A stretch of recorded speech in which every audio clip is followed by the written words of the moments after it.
Bartimaeus, son of Timaeus. I love this story. I love this story of a man who is blind, receiving his sight again. I want to think about, there's just one little phrase in that story, which if you were like me when you read it first of all or heard it, you probably don't even remember it. And I also have to say that none of this is my idea. This all came from our Wednesday Bible study, so I want to give credit where credit is due. But I want to think about that moment when Bartimaeus finally, Jesus stops. You remember? Bartimaeus is making a big scene. Jesus, Jesus, here I am. Stop, Son of David. Have mercy on me. And everybody's saying, shh, stop making a big fuss. Jesus, he's busy. He's leaving town. It's too late. Be quiet. And all the more, Jesus, Jesus, Son of David, have mercy on me. And finally, Jesus hears. He says, call him over. And what does Bartimaeus do? He throws off his cloak. He leaps up and he goes toward Jesus. I want to think about that. Bartimaeus leaping up, throwing off his clothes, and going to Jesus. His cloak, his clothes. Well, he was a blind beggar. And probably his cloak was pretty much all that he had, right? This was his worldly possession. It kept him warm in the winter and was a shade in the summer.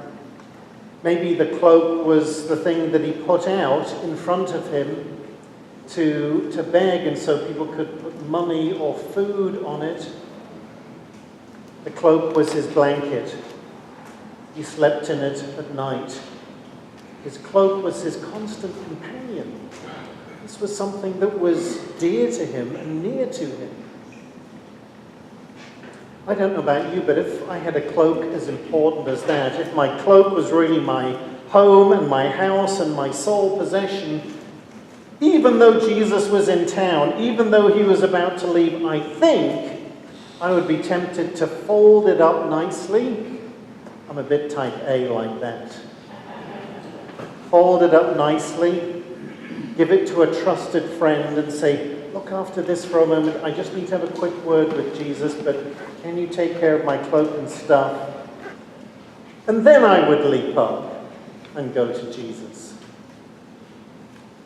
But therein lies the issue, doesn't it? Bartimaeus, he just threw it off. He threw it to the ground. He let it go. This precious thing. And I think to myself, wow, could I be like Bartimaeus?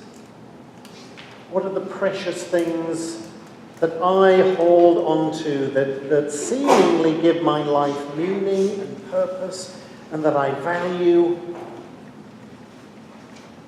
Would I be prepared to just throw those down and leap up and run to Jesus? Would I? And what are the things that I prize? What are the things that you prize? Our pride, our honor, our position, our possessions. How about money in the bank? Oh, I'd love to be generous, or I'd love to be more generous, but I really can't afford it. Of course. What holds us back from just literally leaping up and giving our hearts to God? What holds me back? What holds you back? Maybe it's a memory. Perhaps it's a grudge.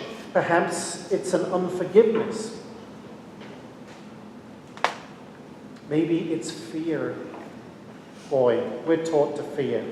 We're encouraged to fear.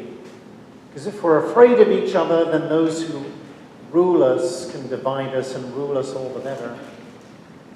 We're taught to be afraid of each other, especially if we're different, especially if we're an immigrant.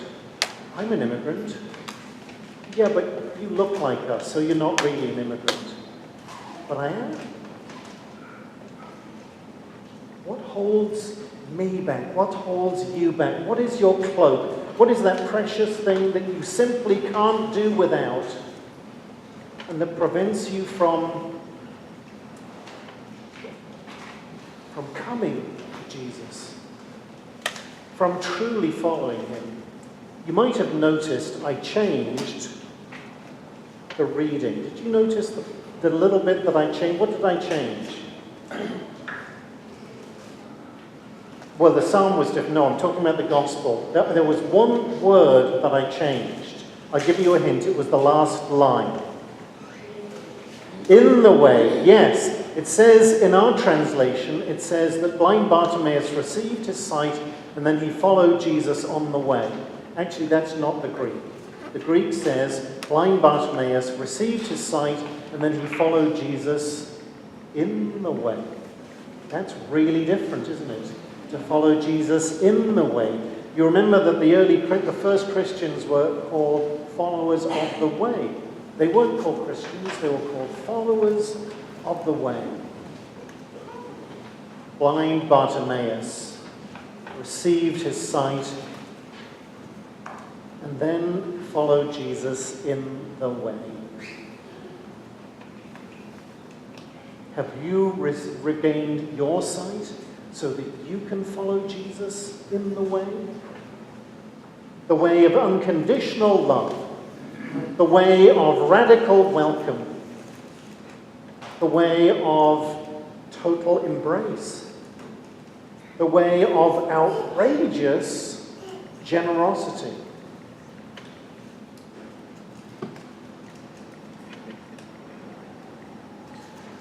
That's the invitation. That's the call. As we come up to the altar today, Jesus is standing still, waiting for us and calling us, wanting to meet us in the way. And maybe if there's something that has really been holding you back, that you need to let go of, that you need to literally throw off and cast to the ground. When you come up, there is the moment and there is the time. But I'm afraid. Yes. Courage is doing it anyway, even when we're afraid.